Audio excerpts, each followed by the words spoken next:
Aloha, everybody. Aloha, y'all. Oh, you are so Southern. I ordered I drove through McDonald's and ordered a half sweet tea, half regular. And you know how it comes up on the menu? Southern style. I tried it here and they said, excuse me? So, yeah, but it works in Louisiana. It's great to be back. It's great to be in God's Word. We have been in a series for 8 different weeks entitled When It Comes to Giants. And we've studied David and the giant and Shadrach, Meshach, and Abednego. We've studied Nehemiah for several weeks, and we are dropping our parachutes down right into the book of Esther.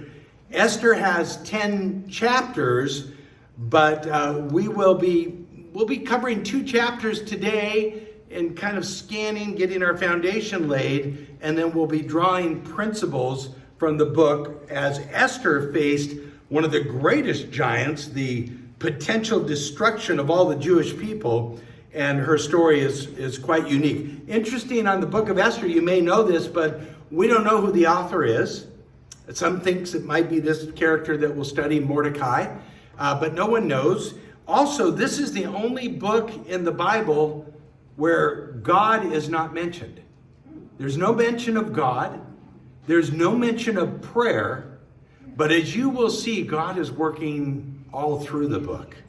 And that is so important to me to realize in our day and age. We may have people who don't believe in God, who despise God, pagan practices or whatever. That's certainly where we're going, right in the midst of Persia here in this study. But that does not mean that God's not working. And I think one of the things I'm finding myself doing with other Christians as I talk to different individuals is to just encourage them. They say, oh, this is it, or this is horrible. Between the fires and the politics and everything else going on in our world, it's almost as God not listening. God is not only listening, but he's right on time. He's weaving his plan into a perfecting time of Christ's return. And what he calls us to do is enjoy him and press in our worship, enjoy each other, live life to the fullest, and not fall to the deceptive terms and plans of the enemy that want to get you discouraged and get me discouraged. So we just kind of end up in a foxhole saying, wake me up when it's over, Jesus.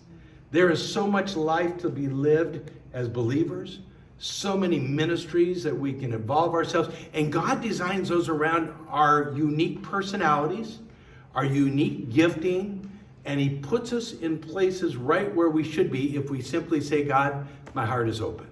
And although he's not mentioned, although prayer is not mentioned in this book, God is clearly working and designing his purposes. Also, the other thing you need to know about Esther is she was an orphan and she was in exile. So the timing's just the same as we've been studying in Nehemiah. It's the same captivity. And remember, Nehemiah came back and built the walls, but there were several Jews that would not come back.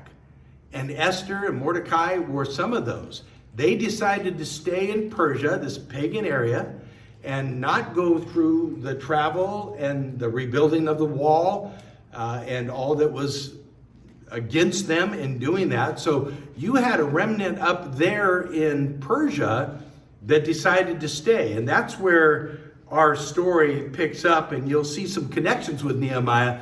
But let's just get the verse. One of the beautiful things about the Bible is you just let the flow of the passage loose, and you'll begin to get the understanding of this powerful story. So verse 1 of chapter 1. Now it came to pass in those days, Ahasuerus, this was Ahasuerus who reigned over the 120 provinces, get an idea of the scope of his kingdom, from India to Ethiopia.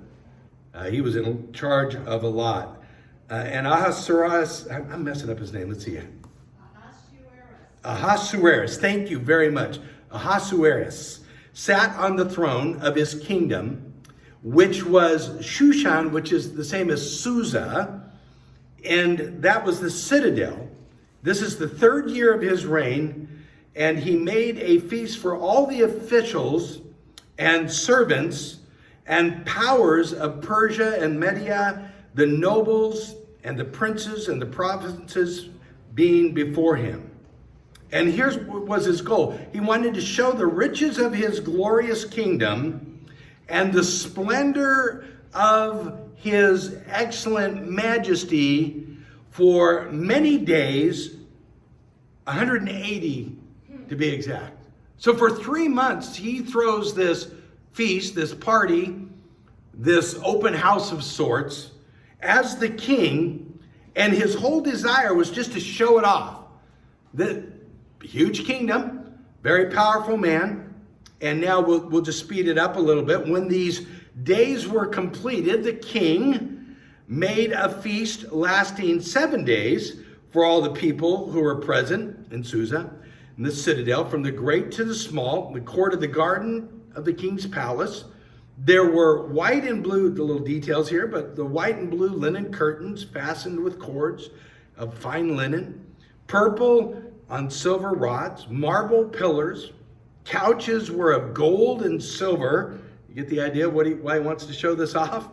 Gold and silver, mosaic pavement of alabaster, turquoise, white and black marble, and they served drinks at this feast, at this party. They served drinks in golden vessels, each vessel being different from the other. So they're all individually designed here. With royal wine in abundance, now watch this, according to the generosity of the king, and in accordance with the law, the drinking was not compulsory. You didn't have to drink, but it was an open bar, and it was free, and the king is just letting it happen. So you get the idea? Wealth to the extent that you couldn't even imagine, no limit, for the king had ordered all the officers of his household, and they should do according to each man's pleasure. This is a party time. This is a time to celebrate, and everything I have, including, and watch now how it begins, including the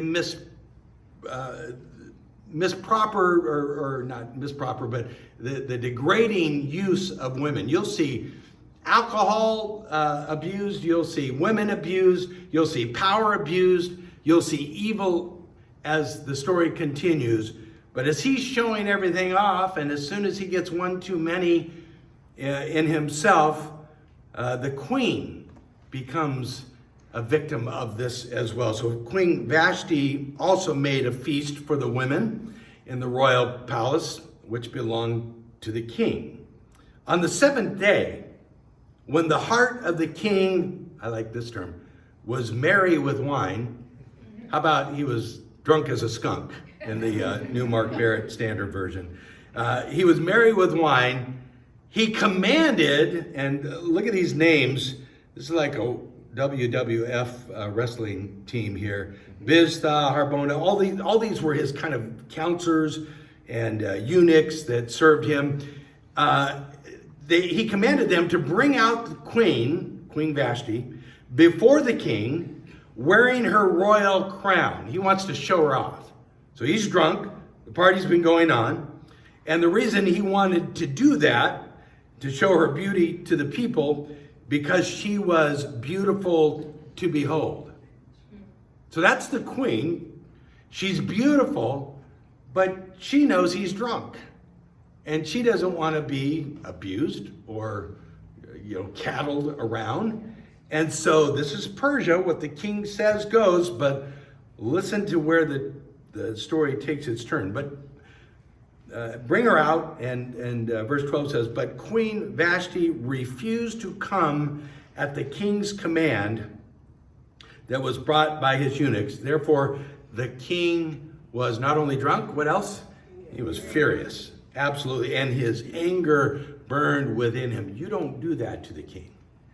We watch the sexist societies of our day and how women are mistreated. It was not even an option. There were no women's rights. There were no freedoms. It was not even an option in the Persian culture of that day, but especially in the palace. And for her to refuse any of his requests was something that made him furious, and his anger burned within him. So here's what he does. We're going to keep moving through because we've got some verses to cover. So the king said to the wise men who understood the times, for this, he had a group of wise men, and he would always turn to them. For this was the king's manner toward all who knew justice and law, those closest to him, they're named there as well, the 7 princes of Persia and Media, who had access to the king's presence and who ranked highest in the kingdom. Here's his question. What shall we do to Queen Vashti according to the law? You guys are the lawyers. According to the law, because she did not obey the command of the king brought to her by the eunuchs. We can't have the queen disobeying the king's order. By the way, that was a public thing that happened. Other people saw that she refused him. We got a problem on our hands. So the king's furious. He's burning with anger. And he turns to his top advisors and says, what are we going to do about this? And so the answer comes before the king. Queen Vashti has not only wronged the king, but also the princes and all the people who are in the provinces of the king. This isn't just about you, king. This is going to impact the provinces and all the other people as well. For the queen's behavior will become known to all women. She takes her woman's right stand. We don't do something about this. This could be contagious. And it will become known to all women so that the other women will despise their husbands in their eyes when they report that the king commanded the queen to be brought before him, but she did not come. If that news gets out, then we've got a problem on our hand. And you think just your queen has been rebellious, but imagine this going through the whole kingdom. That's how they thought. That's how women were treated in this culture. And if you think that's bad, keep reading, because basically what's often referred to in this story as a beauty pageant is really sex trafficking, because the women had no option. And so they've got to come up with a reason before the king that is acceptable to do something about, in their mind, this rebellious woman who happened to be queen. This very day, the noble ladies of Persia and Media will say to all the king's officials that they have heard of the behavior of the queen. Thus there will be excessive contempt and wrath. We'll have a riot on our hands, is what he's saying. If it pleases the king, here's our suggestion. Let a royal decree go out from him, and let it be recorded in the law of the Persians and the Medes. Do you remember those decrees? There was a king who signed that, Nebuchadnezzar, for Daniel. And when that is signed, you can't change it. Remember that? He was deceived into signing it, and then he could not change it because of the laws of the Medes and the Persians. They were irrevocable. So that's what they're suggesting here, so that it will not be altered. There it is. You can't change it if you sign this. And here's what it will say, that Vashti shall come no more before the king, and let the king give her royal position, the title of queen, to another who is better than she. Her rebellion to the king, her saying no to being paraded before all the other drunk people there, is now costing her her role as queen.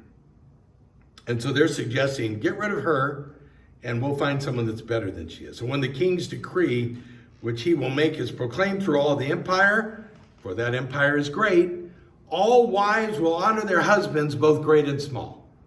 We'll take care of all that situation, so no one thinks that they can get away with what Queen Vashti got away with. How is that, friends?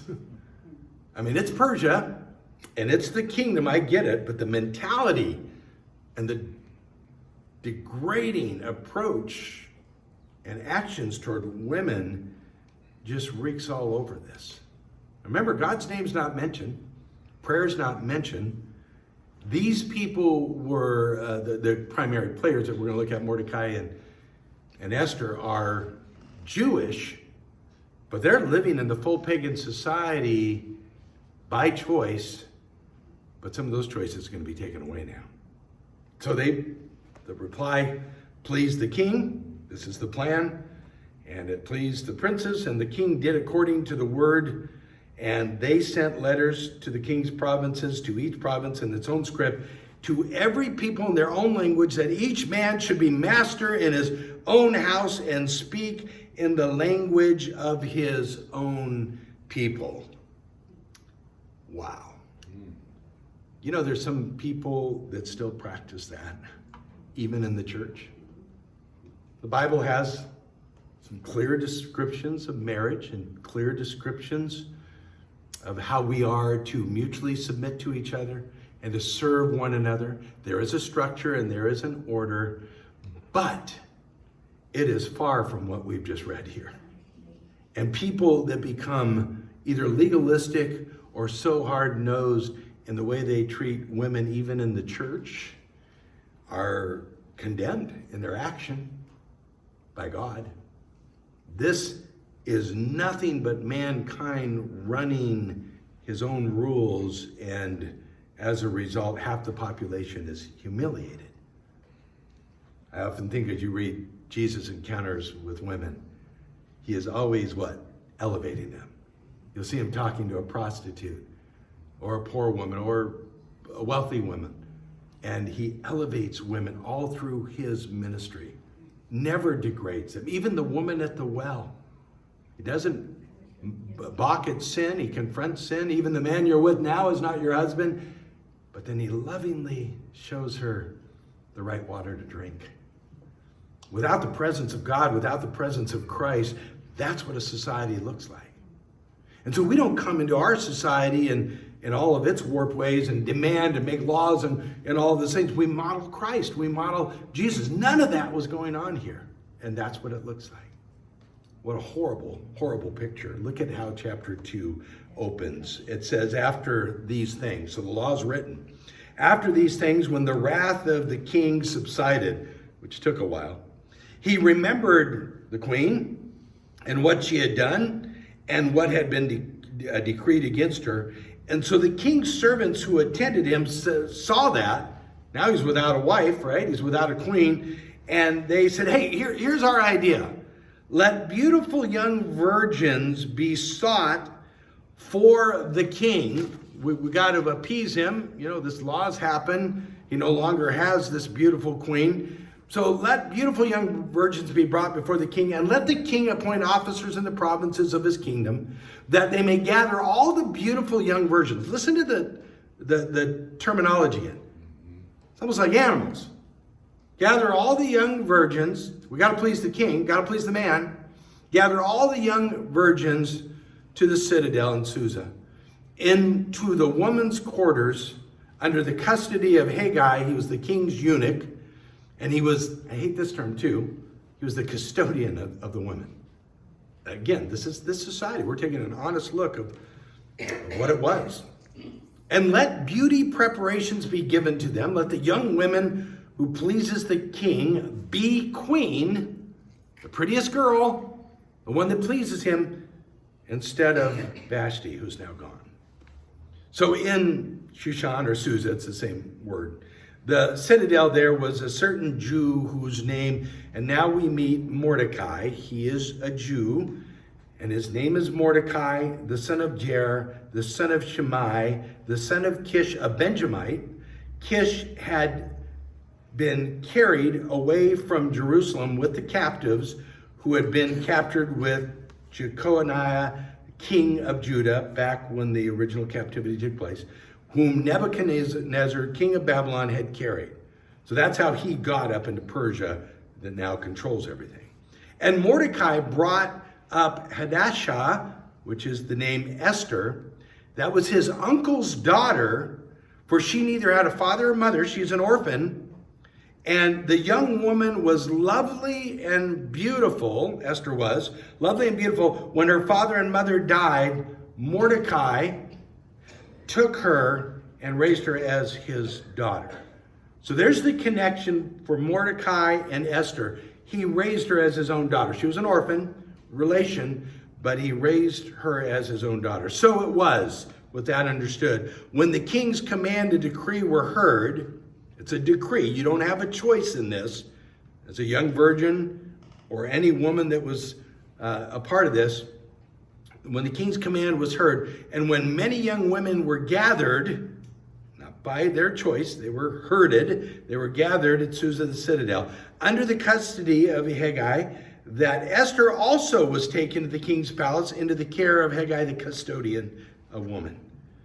Now the young woman pleased him. Now this is a reference to this custodian. Esther pleased this custodian. He liked her. And she obtained his favor. So he readily, by his choice, gave beauty preparations to her besides her allowance. He kind of moved her to the front line, as it were, took care of her in a special way. He saw how beautiful and how special she was. And so he gave her extra preparations besides her allowance. The 7 choice maidservants were provided for her, just to take care of her, 7 maidservants from the king's palace, and he moved her from the maidservants to the best place in the house of the woman. So this wasn't Esther's choice. She didn't sign up for it, but she gets favor from this custodian, and as a result, she's advancing. Even though it's a sick situation, I want to keep saying that, she advances. And during this time, verse 10 tells us, Esther had not revealed her identity as far as being a Jew. She had not revealed her people or family because Mordecai had charged her not to reveal it. Don't tell him you're Jewish. And every day, Mordecai, to show you how much he cared for her, he paced in front of the court of the women's quarters to learn of how Esther was doing, her welfare, and what was happening to her. He'd be just outside the gate, and he'd get a message to her, or hear a message back to see how she was doing. And each young woman, verse 12, their turn would come. They would go into the king after she had completed 12 months of preparation. What a system. According to the regulations for the women, for thus were the days of preparation apportioned, 6 months with oil and myrrh, and 6 months with perfumes and Mary Kay products and preparations for beautifying women. And thus prepared, each young woman went to the king. She was given whatever she desired to take with her from the woman's quarters to the king's palace, because she's going to be there a while. And in the evening she went, and in the morning she returned to the second house of the woman, to the custody of this head eunuch, and he kept the concubines there. And we won't get into the whole concubine description, but God never set it up that way, but obviously he allowed it. Doesn't mean he endorsed it, but he's allowing all of this to happen.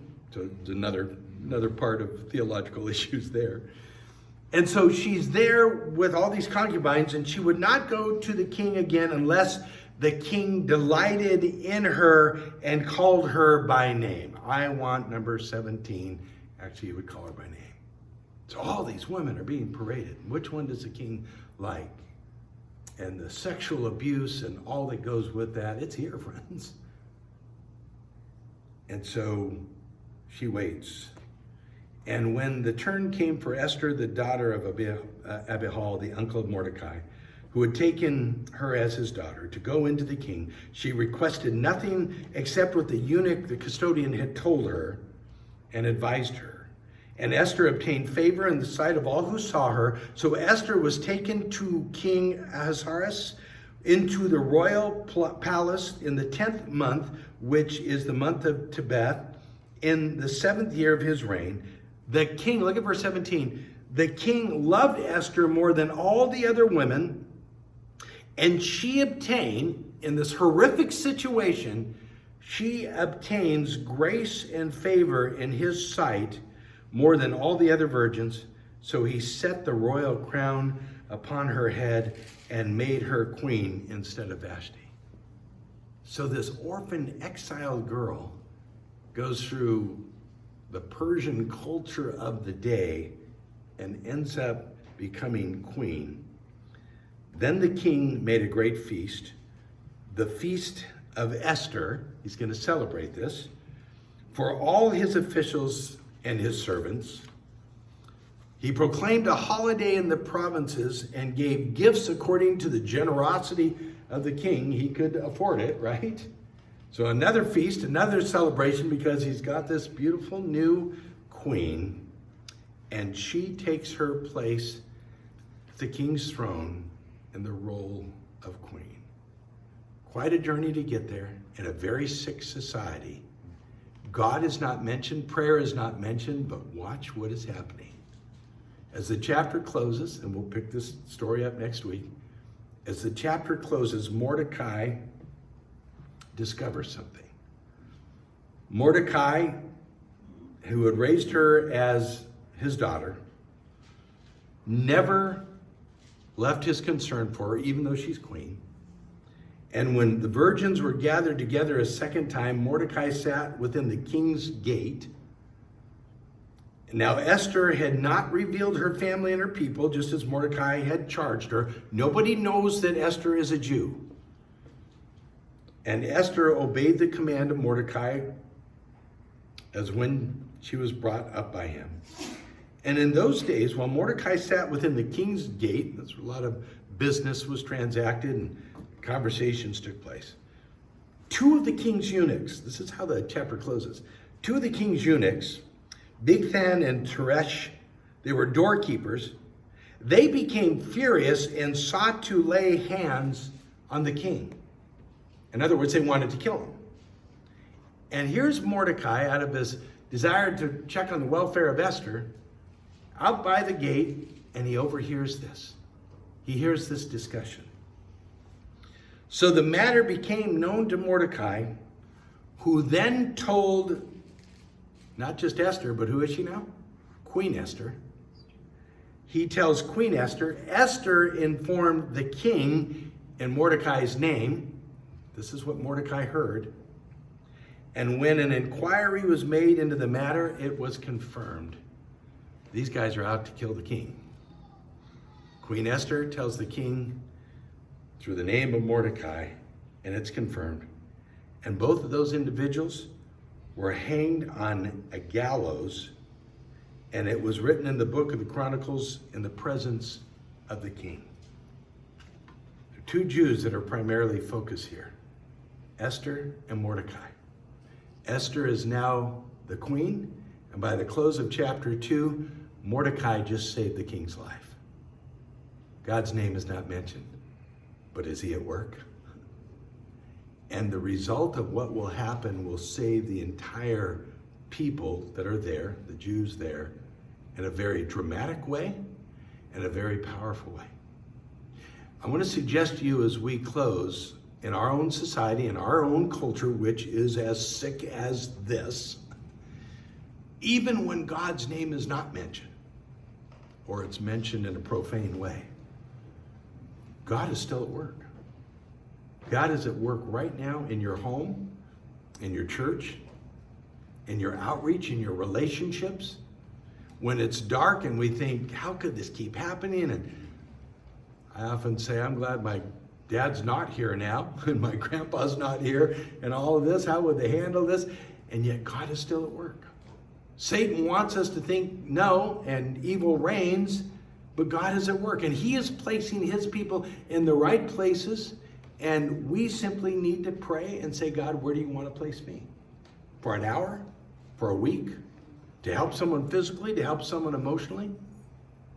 I don't know if you saw the video clip when I was interviewing Pastor Gill back there, but I asked him how he's getting through it all, and there are a couple things he said and all the wonderful things that are happening and how it's brought their people together. But do you remember the people that just baked for people? So someone drove, I forget how many hours, to bring cinnamon rolls and bread. And he kind of jokingly said, I don't know if you're familiar with Whataburger in Texas. It's like our In-N-Out. A Whataburger, yeah.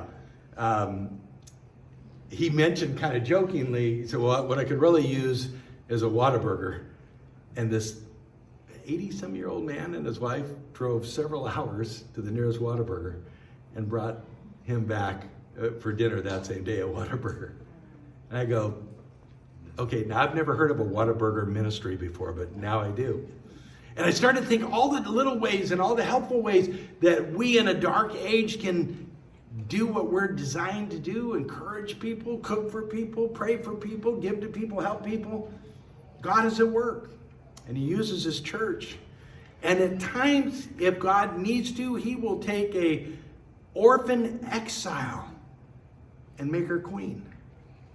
And he will take another older gentleman and bring the news of a potential assassination. And he will place us right where he wants it. All we simply need to do is say, God, my heart is open. I want to yield to you, especially in these days we live in. Show me my place. It doesn't have to be a big discovery thing. Just, God, put me in that place. You've got my heart. Let me follow your will, because I want to be a part of this plan. I don't want to put my head in the ground.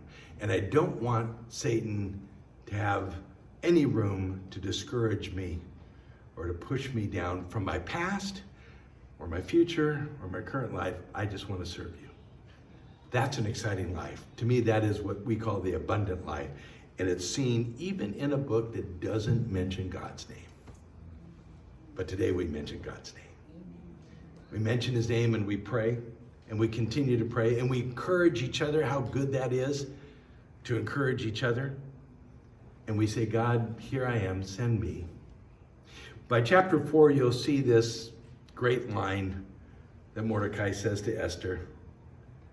And it is a question that we should all ask ourselves, and we'll study it in the future. But that great line comes where Mordecai says to Esther in the potential of saving the Jews, who knows, for maybe God has put you in this position for such a time as this.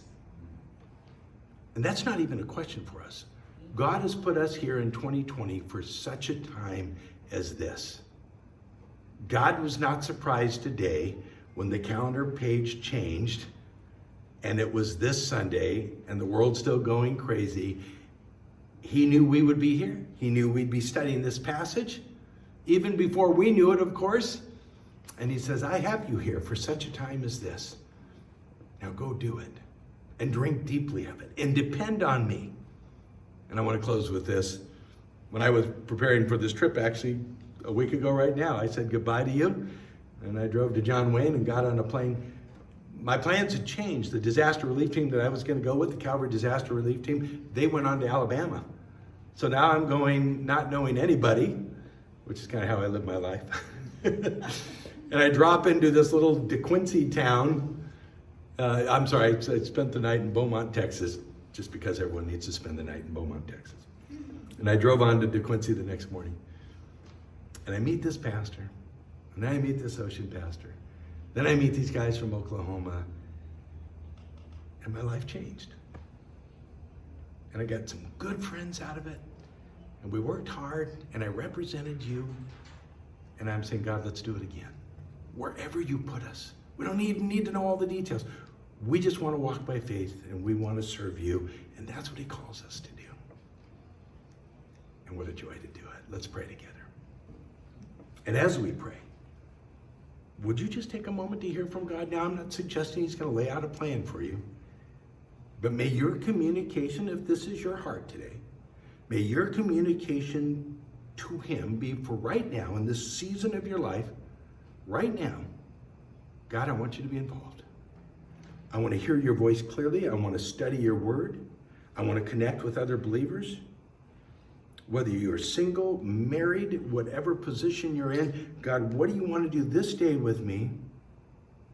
Give me the heart of Mordecai. Give me the heart of Esther. But God, I want to give you my heart to do whatever it is you would desire me to do. To talk to God in a few silent moments, and then we'll close.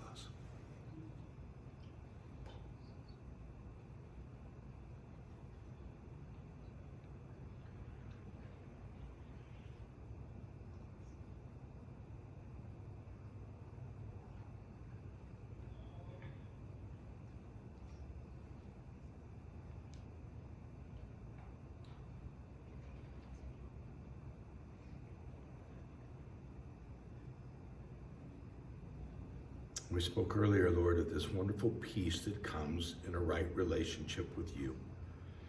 Can't be explained, but it grips our hearts and it tells us we're where we should be when things are right with you. Do your work. There's some in this room that are just confessing sin and saying, hey, God, I've not been right in this area. I give it to you. There are others that are asking for a little healing, and some are asking for boldness and direction. And I pray that you give that to us.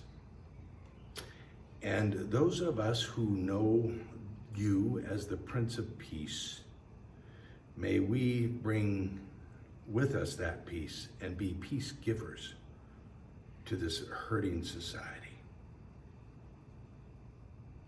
May it be the peace that you've shown us reflected in our lives with a great confidence and assurance to others. And we sing of that peace to you, even as we close today. Peace, peace, wonderful peace, coming down from the Father above. Sweep over my spirit forever, I pray. In fact,